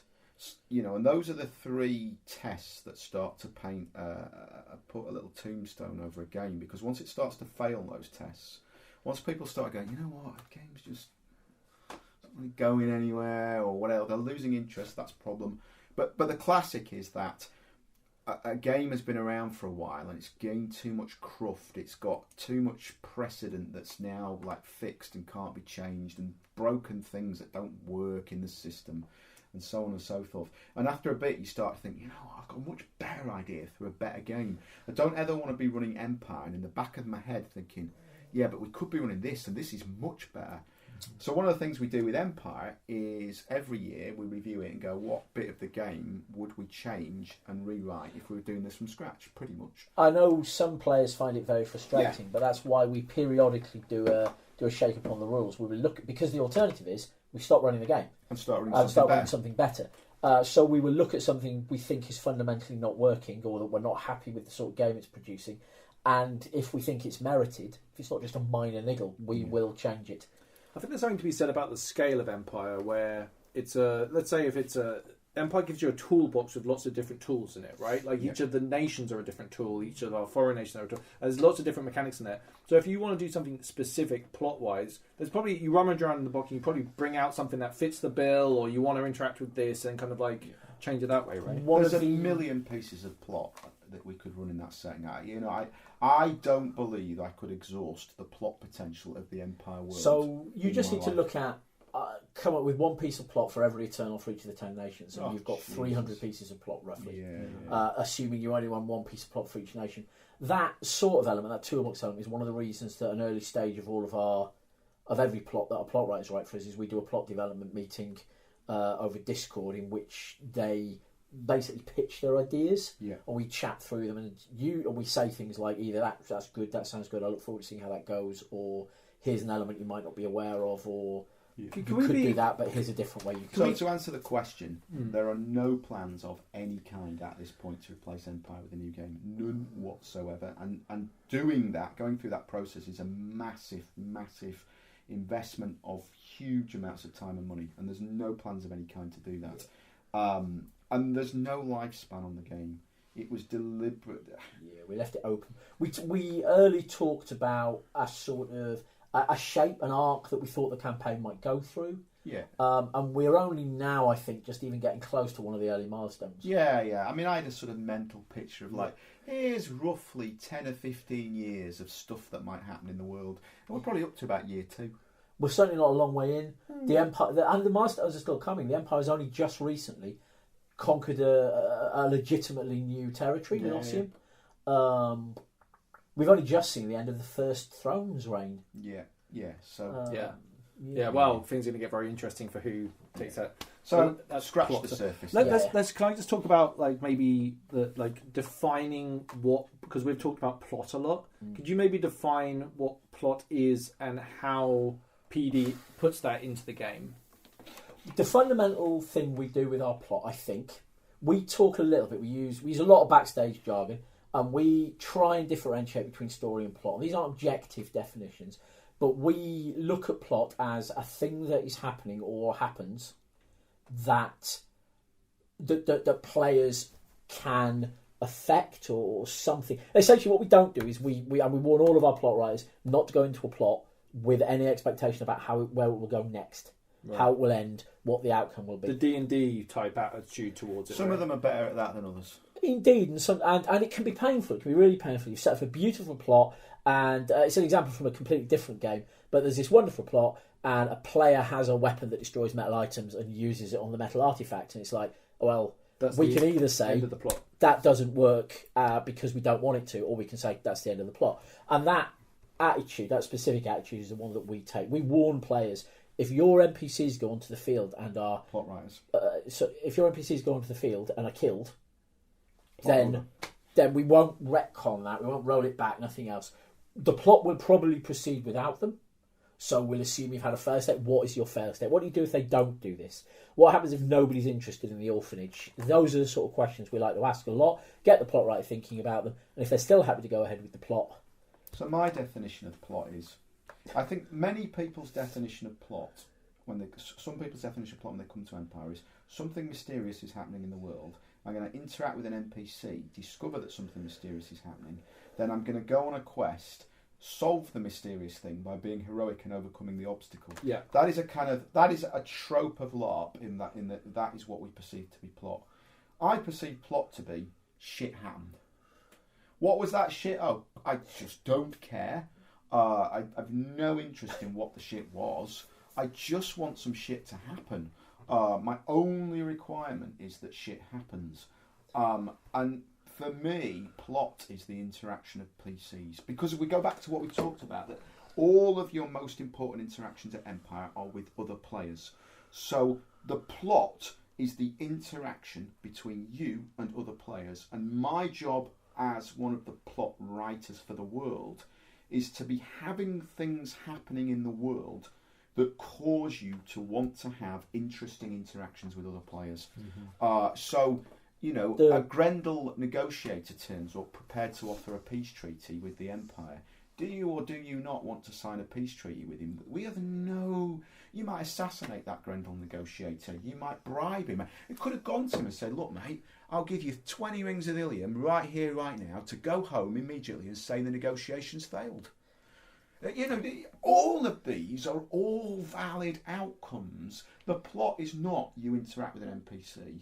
The plot is an NPC over there wants that. What are you and me going to do about that? You want to talk to him. I don't want you to talk to him. You don't want me. You know, that's the plot. So I view our job as creating weather in the world. You've got up this morning and there's a hailstorm, or there's a snowstorm, or there's an earthquake, or there's a volcano, or there's a thing. The plot is what do you as the player base do about it? Yeah, I find that interesting that you talk about it, because it's... I think when I first came, the idea of speaking into an NPC or something was something that would have been the highest echelons of where I wanted to be, right? Whereas that's kind of it's shifting now. As Empire has every event, it's always shifting in my mind of what it is and how I want to interact with it. But internal politics within my own banner, there's so much game right there, right? Like there's internal politics, there's different personalities, there's different goals. I'm kind of lucky that, well, or unlucky potentially, but we all kind of agree on a lot of stuff. So there's a thing I saw a while ago. I'm not singling anybody out here. It's certainly not a one-off, in which somebody was saying, "Oh, I never get to have any plot," while simultaneously talking about how dreadful it is that the Empire won't do anything about the fact Sur Masuak has been conquered by the Jotun. Right. And I'm there thinking, you're arguing about what the Empire should do about the fact Sur Masuak has been conquered by the Jotun, but you're claiming you've never had any plot. Yeah. I think the danger is because I'm guilty of this. I want to change the world, right? Like, and sometimes you can feel with 2,000 players, a lot of them significantly more experienced than me, better connected with titles galore, that it can sometimes feel that you're on the outside of that. Yeah. What would you say to that? Like, I think. What would I say? And interestingly, this goes back to one of your earlier comments about does the game scale eventually start to drag the game down? There's always a risk in a game with only one player. You'd feel very powerful. You'd feel absolutely, I'm in charge of making the decisions about what happens here. The moment there's two of you, you're only making the decisions 50% of the time. Once there's 2,000 of you, you're not making a lot of the decisions. Your ability to influence them is quite limited. And it's easy to feel on the outside of that. It would be interesting to sit down with like a player like Roz, who played the Empress, and say, okay, you were right at the top. You know, how many times did things happen in the world that you didn't feel in control of? And I think you'd be surprised how often that did happen. That's my hunch, if she was being honest. Yeah, I don't want to speak on... No. Because, obviously... But yeah, the point I think is, I think in a way everybody's on the outside looking in. Everybody is aware that there are thousands of other people. Whether you're the general of the Drakes in the marches, or you are a yeoman in Dawn who's just come here at your first amber with 2 crowns in your pocket, I think everybody is at risk of feeling on the outside. And what you're trying to do is create a really dynamic world where lots of shit is happening, where if you push hard enough, you can at least be involved in those decisions. For me, I kind of think about like it's the journey there. It's the process of that journey, right? It's not that I get to the end, because after my character died, right, you start to ask these kind of metaphysical questions about, you know, who was he, what did he actually achieve, and do all this stuff. But it was one hell of a ride, right? Like, and that was what the important part of that whole experience was to me. It's not the fact how it ended or if it ended. It was the different moments that happened along that journey and what that character could actually allow me to get involved in. Like, so that character wouldn't be what I'm doing now, but so different aspects of the game open and close to me depending on that personality trait or how you interact with those systems, right? I think the point is that you want to try and make as much of the decision making visible and much of the decision making accessible. That's your point number one. My many years ago, first time I ever went to a Fest LRP, I played a military captain, and he was in charge of a small band of mercenaries. And my out of character goal was to get to the big military planning meeting for the weekend. There's 2,000-3,000 characters, but I don't expect to speak at that meeting. I don't expect to participate. I just want to be in the room. It's my concept of who I am. I'm a military captain. I want to be in that room. I spent 9 months building to that point of trying to get enough connections that I would get a ticket to that room. I got those connections. I spent the whole weekend. The planning takes place on the Sunday of a 4-day event. But the whole evening working, and then I lost contact with my invite an hour before the meeting happened, and I couldn't find him. I spent 4 hours wandering the site looking for him, found him an hour after the meeting had finished when he said, "Oh yeah, I'd have taken you in, but you weren't there when I looked." I missed the meeting. I could not get in the meeting. What's my point is, in Empire, you know when the military council meets. Any character can basically wander in and listen. You're not saying you get a seat at the table, because you don't. It's really hard. But if you're not happy, you can buttonhole that general as he's walking out and be like, "What the hell was, we've tried very deliberately to open up the structures of the world and go, the politics is on view. Yeah. I can't guarantee you a say, but you'll know where it's happening." There's a player actually that I would really like to do an episode with, and he creates characters that really affect the world, right? So he'll do something where, like, a couple of different things that he's done. He did a plot where he was kind of against orcs and created a huge hubbub. Everyone was talking about it. Same thing, he did the same thing with Briars, but it creates this huge amount of plot for everybody else who's like, who is this guy? Like, we need to go and track him down and do all this stuff. And it becomes this huge thing, like, affecting multiple nations. And it's just one person going out there and being really good at pushing buttons, but like, it's gives the impression of he manages to give the impression of a much larger plot than just him. Do you know what I mean? Like, it feels like, oh, is there a secret society running around doing this stuff and all these shenanigans? Just one guy who's very smart, playing the game to its absolute hilt, you know? So, yes. Yeah, fantastic. Right, let's get into some more listener questions. Right, Phil Forrester, another good long friend of the podcast, he asks, will you ever consider going back to a 4-day event in the summer? No. Yes. I can't remember what was so bad about 4-day events. There's 2 things that were bad about 4-day events. The first one is that the Easter bank holiday is very variable in terms of the weather conditions, and that is deeply problematic because it can be horrible weather. It can be, that we've had some dreadful Easter events. The second issue was that the second bank holiday that we're running clashed with the LT quite strongly. And was in the middle, crucially, this is also important, was in the middle of the student exam season. So it was traditionally our smallest event by miles. So I'm not wild about that second one. Clashing with the LT is just a downer. But being in the middle of the student exam season, having 2 bank holidays in the middle of the student exam season is just a pile of rubbish. Mm-hmm. If the government ever gets its finger out and sticks another bank holiday in June, I might just leap on it and be like, mine, I'm having it. So you heard it here first. If you want to return to 4-day events, you need to elect a government that will put a bank holiday in June. Get to it. Dear Boris, I know you don't know me, but my friend said, if we had a really good quality site that had roads and great drainage and trees to provide wind cover, and it had some buildings on it, so that you could get in out the inclement weather and still be role playing, I might look at a 4-day Easter event. Well, it's almost like you read my notes, because are we planning on ever getting a permanent site? And what would you do with that permanent site if you had one? So, I actually spoke about this in public for the first time last weekend. We've registered a new company. I say we. I have.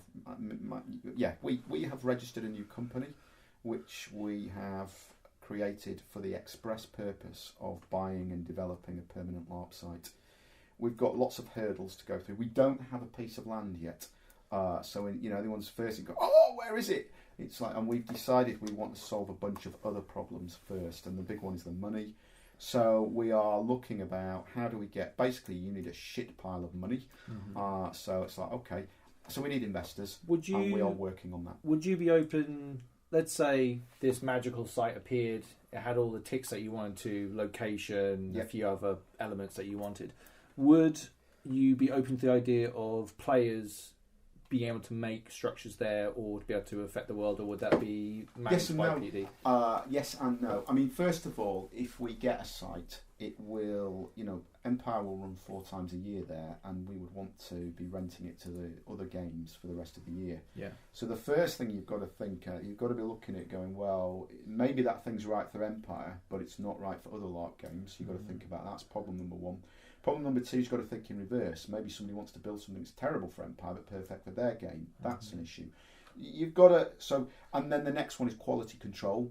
I think if we were putting something permanent on the site, we'd want to ensure that we hit a very high standard in terms of aesthetics and visuals and coherency and so forth.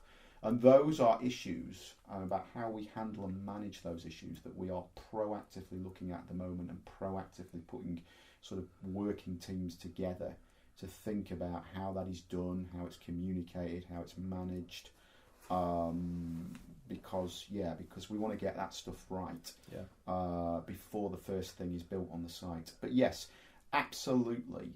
If for those people who aren't aware of it, you should go look up a Canadian LARP site called Bicoline, which is in Quebec. And what makes Bicoline amazing is that hundreds of LARPers come there to create amazing things on the site. Yeah. You won't get a stunning, amazing LRP site without that passion and enthusiasm from the hobby. It has to have games running there that are really excited and want to come there and create things. Otherwise, the cost of those things is just off the charts. Yeah, I mean, personally, I would love to see a PD site, and I'd love to see what you do with it. Like, I don't know what that would be. So it would, but it's like, it's easy. It's a circle of standing stones and a mage tower, after which you can do what you like. Those are the 2 things I have had on. These aren't new things. To be I've fair, been demanding these since year 2 of Mouse. To be fair, I'm like, as long as there's a wooded section with a really nice fire pit area, I'm happy. So like something like that, we can get some benches up. You can imagine amazing things. We've been trying to get a permanent site for 8 years. We came close twice, and it all went horribly wrong. But the growth of Empire has radically altered the financial aspects of it. The company has never been in a better, stronger position. Just never. So it's a very real prospect, but we're going to have to get a lot of investment capital together. We've got to find a lot of LARPers who are willing to basically go, actually, you know what? I'll put my money into this project. So, Matt, I'll check my wallet after this. I'll see what's in there. Okay, Sounds good. Help you out. Okay, because right. So, another question from Phil here. What is more stressful for Matt? Sorry, Andy, you don't get to be involved in this question for some reason. Is it the lead up to the event, or the events itself, or is it event influenced by the weather? And then another question from Ian Mitchell here, which says, what evil genius did Matt get his infamous weather machine from? So, the most stressful bit is, without a shadow of a doubt, the preparation and release of the Winds of Fortune. That is the bit that is just painful. That, you get to the point where you're working 18, 19-hour days. Because it's massive. Yeah, it's huge. Because a group of players recently they recorded everything. Yeah. Right, and I'm like, it's a ludicrous challenge, and I pretty much had it on my TV on YouTube on play in the background while I was doing a bunch of other stuff. So I was cooking, it was on. I cleaned, it was on. I was hanging around doing whatever, it was on. It's hours of it. You know what I mean? Like, it's massive. I know this is a question you've been asked, but I'd like to jump this in here. We write roughly, very roughly, Charlie and the Chocolate Factory 4 times a year. I looked it up online once. Usually the last job I do after we finish Winds of Fortune is I copy paste everything into a Word doc and do a word count on it, and it comes out as a short novel. these days. 4 times a year. But Four I times a like year. that. But I know it's a pain for you guys. But from our point of view, it's actually kind of nice because no one's an expert on everything, right? Yeah, like there's Got enough pros and there. cons. Just very few people, I would say. I'm sure there are people, but Yeah, I know there's what so you mean. much out there that no one can be like, I am the source of all knowledge and I know everything. It's a you know? rich, detailed world where you can be constantly at the event meeting someone going, yeah, but you haven't heard about this. Oh, right. Yeah. That is the stressful part, without a shadow of a doubt. Once I get to the event itself, I often laugh about the fact that I get a lie-in because I'm not having to get up to take my daughter to school for the school run. Mm-hmm. But equally, I can go to sleep at 1 o'clock at night. It's like, it's just a doddle. So the events themselves these days are much easier than the prep. I have seen you look a bit concerned some days when it's been slightly wetter than usual, and The weather doesn't stress me; it just depresses me. That is the one downside. If we get a really bad weather event, it's just depressing. It's 2019. It's outrageous that we can't, control the weather there. Yeah. There must be machines out there, right? Like, Or Zeppelin hangers, but that's a different decision. The weird bit is the weather Empire has not had luck with the weather. Maelstrom, for the first 5 years of its life, was really lucky with the weather. Until year 5, we had just 4 years of very good weather. And then Celestial Gala. Celestial Gala was a big hit, where it was a kind of storm and a snowstorm and blah, blah, blah. And then it was just average after that, but Empire's really struggled. And but we've taken steps. We've moved off the Easter weekend. That has improved our weather. We've moved, so I think if we had a better site, then the weather would be better. And that sounds like the most ludicrous thing you can possibly say. I agree. But actually, if the site was bearing up under the rain better, Yep. you wouldn't be as aware of, oh my God, it's a shit weather event. The rain is bad, but it's the mud It's the that mud. drives The you mud. mad.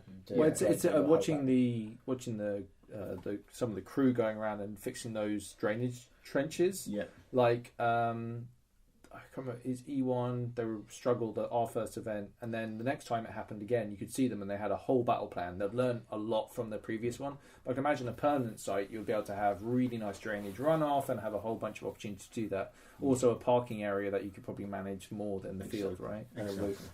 Yeah, so I think if we had a permanent site, we would have better weather. I think part of the reason that Maelstrom in those early years had great weather is because we were on scout camps, and they generally held up much better under the weather because they were designed and built.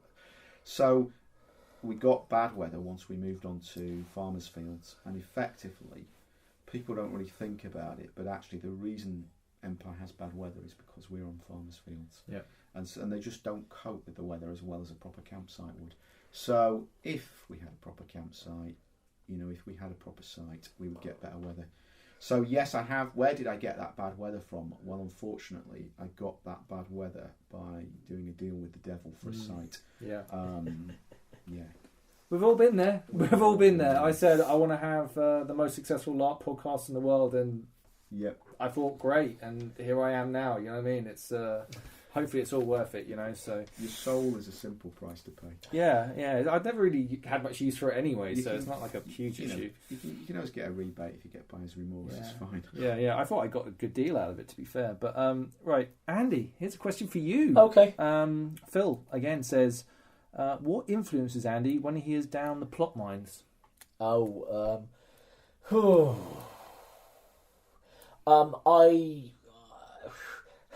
I'm trying to choose my words carefully. I like to present players with difficult scenarios where they have to make painful decisions that they will hate making. Mm-hmm. So I look to that when I'm building stuff. I like to get at least one smug Easter egg in that only 2 other people will notice, particularly when I'm writing Winds of Fortune flavour text. I like to riff on fantasy tropes. I particularly like to invert them wherever I can, and also to rip off the words of authors whose work is now out of copyright. So mostly I'm just looking to have a little bit of fun so that I don't hate my job, but also make sure that we're making something where some players, or even just one player sometimes, gets to make a decision about something that they can later regret. So that's largely what I'm thinking when I'm down the plot mines. Don't underestimate the Easter egg thing, by the by. I will twist an entire plot just so that I can get a reference to an Ian Banks booking. Okay, and without shame. Open question: which is the best nation? Highguard. I really like Highguard. I still regret that it went quite as Warhammer 40k as it did, because I laughed when people said you've got to make sure it doesn't go to Warhammer 40k. I quite like Highguard. I don't think I have a favourite nation. I love Dawn. I like the Commonwealth, but I love Dawn. I do like Highguard. I love Dawn. I mean, at the end of the day, they're all our baby. You know, I do like. Yeah, I would only take 2 of them out of the back of the bike sheds and shoot them in the head. And I'm not saying which 2, but are there 2? Would you have 2? I'm mostly joking. Mostly, okay, cool. There was a point at which we had a long discussion about whether 9 or 10 was a better number. If you are writing, if you're creating your own game, here's my one tip to success. If you're creating your own LARP game right here, right now, and you're building your setting, and you're building nations or factions or races or whatever, set yourself before you start a kind of conceptual number of how many there should be in the world. And then at the end of your design process, cut them back until you've met that number. And then probably cut one more as well, just for good luck. And when you tell yourself, no, I can't cut them, they're all so good, that will be true, and it will still be a better game if you cut. There's nothing wrong. All the nations in Empire are great, and I'm really pleased with them all. But it would have been a better game if we cut 1 or 2 and taken ideas and moved them into existing nations.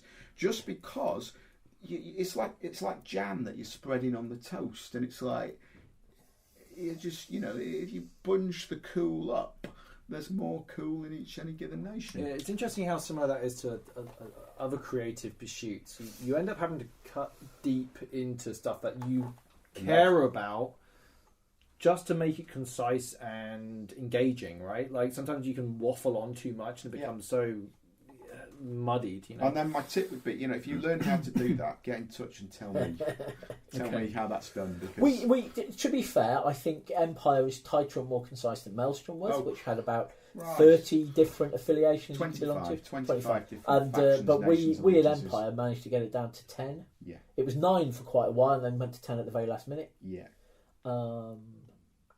Imperial Orcs, in case you were wondering. But yeah, okay. We were waiting initially going to have the Imperial Orcs, but some putative players made some very passionate pleas. I think that I really like the Imperial Orcs and what because they're so different from every other nation. It's a problematic brief in places. Yeah, there are inherent, like you were talking about with conflict, inherent built-in conflict. The Orcs have that in spades, right? Like and that plot continues to happen in the world that we live in. Like I'm a huge fan of what they present and how different they are, and how isolated they are, and how different they are from everything else. You know. Yes. You know, I can't really talk about some of the stuff because it's kind of personal to my plot, so therefore I can't talk about it. But there are some really cool aspects to interacting with orcs and being friends with the orcs. Players have made that the case, I think, a lot. The brief is important there, but the orcs have played orcs as different to humans, I think. Yeah. I would say, because at the end of the day, you're not interacting with the brief; you're interacting with the players who belong to the nation. Yeah. I think for me, every nation has something I like about them. I love the mythic storytelling of Wintermark. You know, the crazy Hilger and the seal people and the Suak and the birds that carry your soul away and all those ideas. There's just lovely but Wintermark, what I find interesting is that I've barely interacted with Wintermark, the largest nation on the field. Yeah. I have no context there. I've never had any plot interactions with them, but I don't feel like...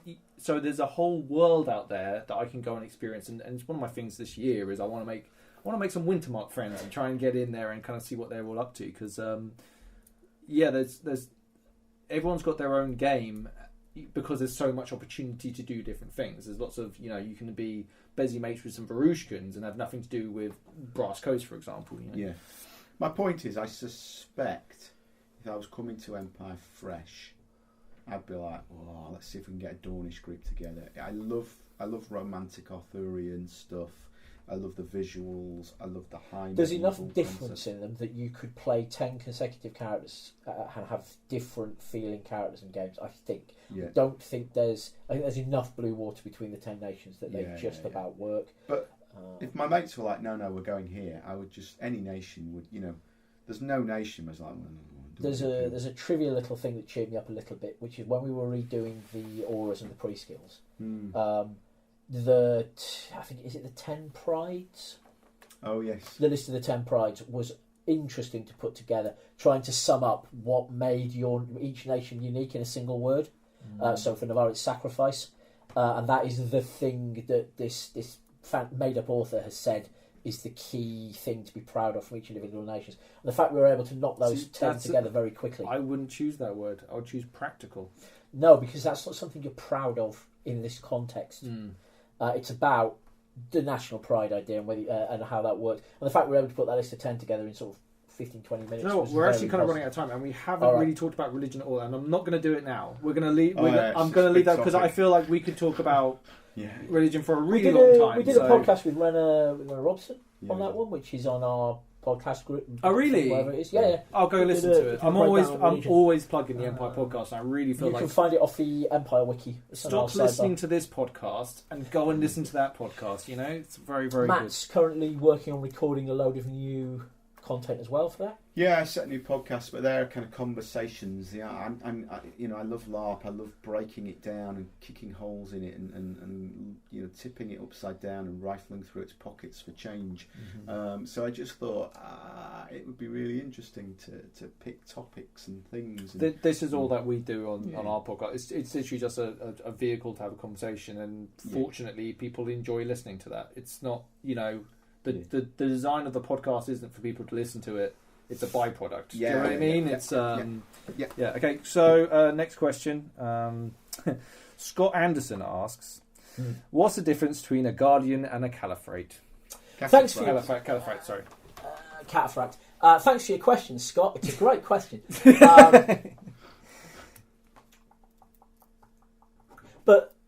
But surely he's the player from Highguard. Shouldn't he be telling us what the difference between a champion and a cataphract? You can answer that question. So cataphracts are heavily armed warriors. There's a strong emphasis on heavy armour, and there's a heavy armour mindset. We're going to form a shield wall. We're going to stand here in our plate armour and throw the enemy back. It's defensive.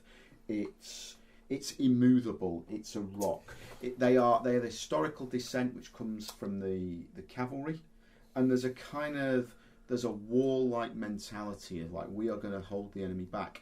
Guardians, and they're heroes. Cataphracts are heroes. Everyone who's a cataphract and is really playing into that is a hero. And I think there's a bunch in the Shattered Tower, and they do die a lot because that's what happens to heroes. Heroes die a lot. You've then got Guardians are... It's a bit like saying, what's the difference between a Navy SEAL and an infantryman? It's like Guardians are kind of a generic term for anyone who's a soldier or a warrior in Highguard. It might not even be your main preoccupation. It's a kind of, well, I'm really an artisan and a priest, but when we need to go out and fight, I put my armour on and I fight with the other Guardians. I guard the I can't remember what the bases are called now. The citadels, the chapter houses. Guardians are kind of your everyday soldier. He exists partly so that the unconquered and the cataphracts can know that they are a step apart. Why? What does the wiki say? Oh, it doesn't entirely disagree with you. It's just a bit... No, what you're missing is that the Guardians, particularly after we put an extra couple of words on them, are the elite guards who are based on defending the chapters, who are living a military life. They're not people who just randomly put their armour on. That's Highguard citizens. You're right, actually. Yeah, it's fair. Yeah. And your argument of the cataphracts as being defensive was also making me wince slightly. We don't really talk about that. The difference is that the Guardians, kind of shock troop. The Guardians are elite guards, soldiers, protectors of things, whereas the cataphracts are, to quote the wiki, living standards. They are very clearly our paladin archetype, who get out there burning with righteous fury and twat the enemy. So in a way, the difference between them is their focus. If you look at Highguard, there's an interesting conflict between that kind of... in the way they do their devotion, between their discipline and their zeal and all that sort of stuff. And what we've pulled out a little bit there, particularly when we spent a bit of time to actually think about Guardians, is that Guardians are serious, no-nonsense soldiers who are about Highguard and their chapter, and the cataphracts are your larger-than-life knights and champions who are there in their heavy armour, yelling for the Emperor, or Empress as appropriate, and leading the charge forward to convert the enemy. And with the Unconquered, they create three very different ways in which you can play a Highguard military character, which is how our archetypes are meant to work, to give you hooks, build your characters on. So Well- Scott, that's what I would say is probably the difference. Now that I've had enough time to jump on the wiki and find out what we've actually said. It's interesting because obviously Andy probably knows the world better than anybody alive. I don't have a very good memory, but I helped write it. But even we need to go back and go, okay, what do we? Oh yeah, I remember now. You know, it's like I don't play in High Guard. I haven't read the High Guard brief in months, so it's like I will be off. I would have to go and refamiliarise myself to be able to answer a question It's the same problem that I've talked about with the Commonwealth before. We've written the stuff, we created the world, but we also have our own prejudices about it. Yeah. Because large amounts of the world is a combination of at least 2, sometimes 3 or 4 people's work. So we have to go back to the wiki to refamiliarise ourselves. How many times in the last 7 years have we gone rah, rah, rah, rah, and then one of us will go and check and go, you know, that's not what the wiki says. Yeah. We're like, oh, you're right. Yeah, we're wrong about that, aren't we? And then we have to play paper, scissors, stone to see if we change the wiki or change our minds. Change our minds. We usually change our minds. We usually change our minds. Well, Scott, thank you very much for your question. You win the Yes, most Scott. controversial question of the podcast so Yes, far. Scott, So, thanks. but leading into Callum, my good friend Callum Jessup, who actually plays Sinwig and all the radio play stuff that we do for the intros and outros. Is it pronounced GIF or GIF? It's clearly GIF. GIF? It's graphics. Blah, blah, blah, blah. Interchange format. Yeah, so it's GIF. Yeah, it's GIF. There you go. You heard it here, folks. It's it's GIF. We have I can't understand why it's even a question. Oh yeah. Next question is from Shocking. a young, long-term listener of the podcast called Andy Raff, who's a cheeky little chap. He asks, I hear Andy has a Patreon where he often writes about Empire stuff. This is Can you outrageous. plug that, Andy? Thanks, Andy. You sound like a person of true discernment. Yes, I have a Patreon in which I write about Empire. I've got a WordPress blog, of course, as well, where a lot of that material will turn up and a lot of more random things. You can find both of them on the internet by going to either Patreon or WordPress. Thanks for asking. A very discerning question. Much better than Scott's. I want to have a shower with how dirty I feel right now. It's the internet. We're meant to cross-plug. Right. There's a comedic element to that, which I think actually hits on something that's kind of serious. Periodically, people will email me or say something like, "Oh, I'm writing a book I'm writing a story that I want to publish. It's set in the world of Empire. Like, is that possible? You know, what is the copyright? How much does it cost? You know, you're like, no, there's no cost." There's no. It's like I make money off the world of Empire. PD makes money off the world of Empire. Why on earth should we be offended if anyone else makes I didn't money? even think about that stuff. Our intros and outros are pretty much set in an altered version of the. So please don't sue us there. We've got a very. Not that there's any money, but we've got a very open Creative Commons on our Style wiki. license. Yeah. Because I'm genuinely serious about, you know, it's a shared intellectual property, and it's cool when people find ways to make that interesting enough that people want to pay for it. Okay, That's just awesome. We talked about this earlier with the scale and 2,000 players. I'm actually lucky enough to go to a couple of player events later in the year, and they are going to offer me that in small scale interaction with NPC, 25 player in a castle. And it's going to be bonkers. It's going to be, but it's all within the same world, and I get to develop my own character in that place.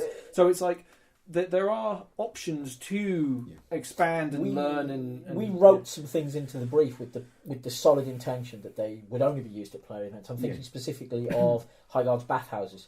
There's no way we can do those on the field, but we've had at least one highborn event that has taken place in a Turkish steam bath. Roads in Well, have I Rushka. not been to? I want to go to that. The whole horror dynamic in Varushka we talked a lot about and left it in because while it's tricky to do that scale of horror at a large event, it's perfect for running a small event in which you can properly focus. I should be going off to Spiral, and it's going to be bonkers. And then you see it's going to be full on. There's been some. We've basically there's two types of player event we mostly deal with. The social player events where players just get together in character and do things in character. We hear about them, but we rarely have to do anything because they're just playing characters.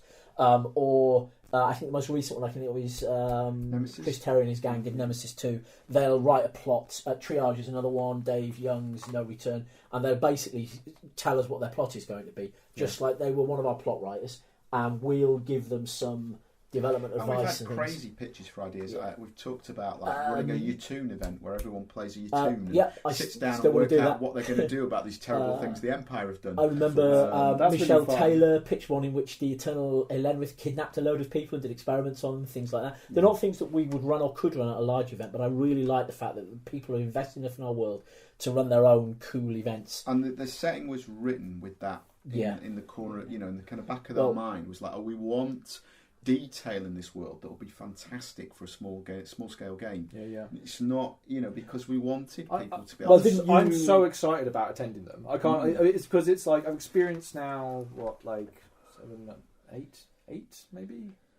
7 events at Empire, but it's going to be cool to experience it on a smaller scale among people that I'm not going to know everyone there, but I'm going to know a few people, and it'll be like, especially Ian's character Talis. He's got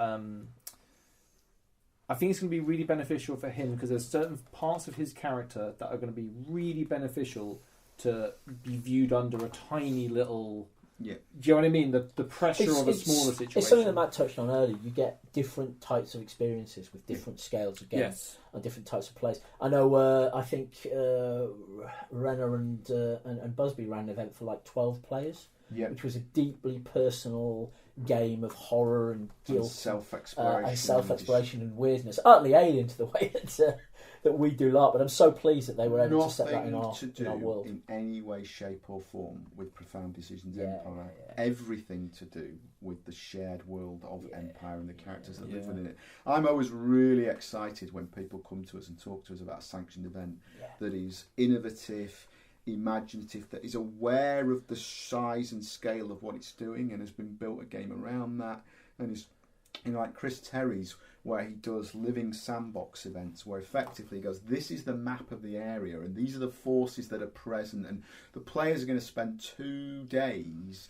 moving through this area, going where they want, encountering these things. And I'm like, wow, that's amazing.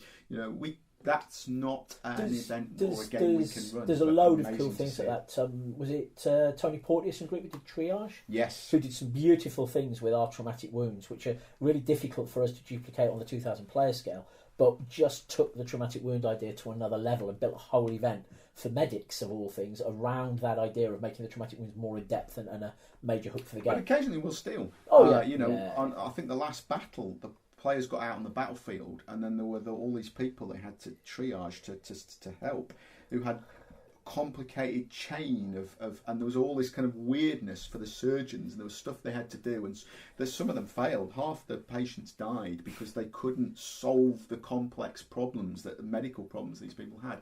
And I wrote that partly inspired by Tony's stuff from Triage too. So Triage rather. So it all feeds. We really like player events. They keep a lot of them take place over the winter months as well. Keep people's enthusiasm buzz up. We've some of the people who've run them have won LARP awards, which is nice. I think No Return won best player event. I think,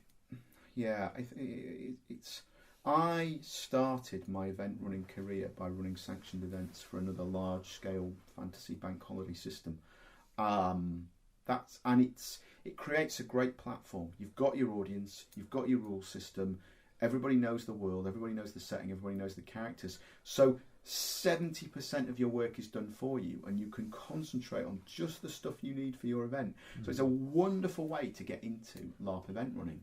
And I'm always really passionate, and particularly with Empire. Empire was a real bugbear. It's like, I want this game to be a framework that will help people learn their craft as event runners and go, you know what, I don't need Empire anymore. I'm going to create my own game and my own setting, because I've had the safety net of running events in an environment where the rules are done, the audience is done, that now I can go without the safety net. So awesome. Yeah, we want them from the very beginning. We're pleased. I think we're both pleased with how popular they've proved as a thing that people, and how broadly the feared problems have not transpired. So good. Yeah, awesome. Okay, one last question. We're really running extremely low on tape here. So this is from my friend Tom Llewellyn. He would like to inquire, can I buy your shoes? I've only got the one pair of shoes. You didn't say no, though, did you? I mean... I wonder if this is a reference. Has he met me in character? No, he's actually... Because you sold your shoes to... Was it Ree or Lindis at No, I think Artful? it was... Hold on, so this isn't... Jerry. That was meant to be a joke question, but you have actually sold your shoes to someone. Shoes, yes. In character at an event? In character at an event, yes. I went to a game of Arkfall, great game. I only managed to get to one of the games, but it was a tremendously fun game. I was playing a ludicrous hat salesman. That was my concept. I'm a man selling hats. I had a bowler hat that I was trying to sell people, and I was just trying to make money by any means possible. And it was a very, very muddy event. And it's about an hour before the event ends, and this guy goes, I don't want to buy a hat, but I want to buy your shoes. And I sold him my boots and walked out of his tent to Stroke Building with nothing on my feet. Kind of went through. Well, there you go, Tom. If so for the right price, there's for the right price. If you meet me in character, my shoes definitely. Well, we said we weren't going to bring it up. Yes. Right, cool. Well, that's the end of my questions. Hopefully, I haven't missed anyone off. Apologies if I had. Thank you both so much for sitting down with us again. We'll probably do one again, hopefully at some point. Maybe this time next year if we're still going. Cool. That'd be fun. Winter's always a good time. Yeah, it's like it gives me something to do anyway. So I'm sure people appreciate you taking time out to speak to us. That's fantastic. As always, thank you very much for listening. There will be more episodes coming out. I'm not sure when this one will be out, but we're going to release a whole plethora of different specials. And always, thank you so much to our very generous patrons who help me out with a little bit of petrol money to get up here. So thank you very much, guys, and we'll join you again on the next one. Bye-bye.